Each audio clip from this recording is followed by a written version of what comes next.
today's video guys ay ipapakita ko sa inyo yung garden na ginawa ko dati. Dito lang sa may bintana ng bahay namin.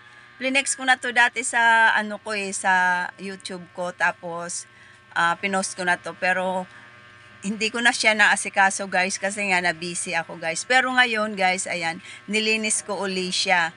Ayan, papakita ko sa inyo guys. Dito lang yan guys sa bahay namin. Yan, sa bintana lang siya. Ayan. Yan ang kwarto ko. Magulo. Ayan, bintana lang siya guys. Ayan, close open lang to. Ayan. Isasara mo siya tapos bubuksan. Ganyan. Close open lang. Dito ako gumawa guys. Parang altar lang siya. Yun doon sa baba. Baba na siya guys na daanan doon. Ayan, dyan. Tapos, ayan yung mga bubong ng bahay. Ayan, mga bubong siya. Tapos, yan daan ng papunta doon sa may seawall sa dagat. Tapos, guys, ito na siya yung ginawa ko dati. Na, lang siya, parang altar lang siya. Oh. Tapos, tinaniman ko siya. Ang dami ko ng mga tanim dito. Dati, nagtanim ako dito ng kamatis, kaso namatay siya kasi dun sa baba doon may nagba-barbecue doon. Yung usok pumupunta dito at tinatamaan yung kamatis. Kaya namatay siya. Sayang yung bubunga na sana. Pero ito ngayon na nagsimula na naman uli ako magtanim pala. Ito siya guys, sili yan guys. 'Di ba mahal ngayon ang sili? Ayan, kaya nagtanim ako para hindi na bumili kung bumunga siya guys. Tapos guys, ayan. Ayan daw guys, tanim sa gamot sa ubo. Gamot sa ubo daw yan. Tapos, meron pa ditong guys, ayan yung dahon na yan. Gamot daw yan guys sa high blood.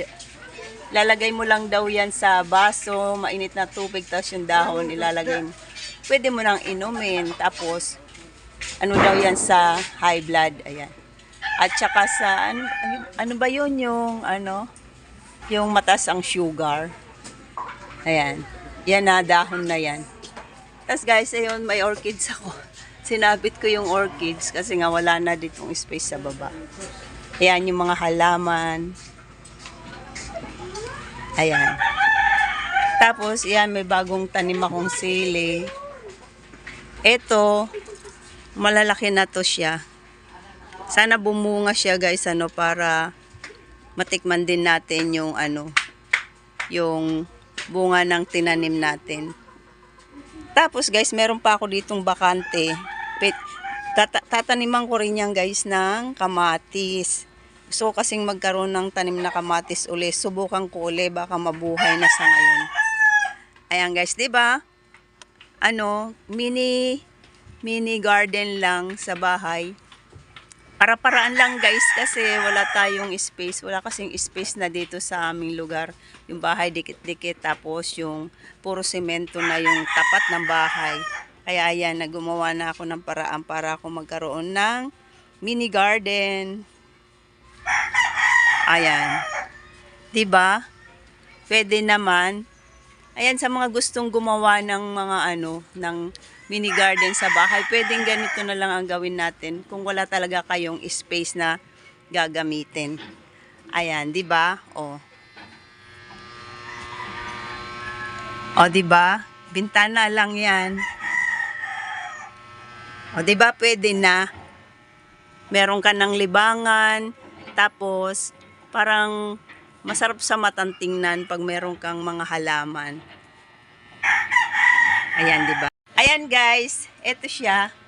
Dito ko lang ginagawa sa bintana. Ayan, sana ay may natutunan kayo guys dito sa aking sa video ko guys. Kung gusto ninyong gumawa ng mini garden, pwede din sa bintana ng bahay ninyo guys. Gawa na lang kayo, tapos lagyan nyo lang ng mga malilit na paso kung hindi kasya guys. Ayan, thank you very much guys sa panonood sa aking video, sa aking mini garden. Thank you. Bye-bye.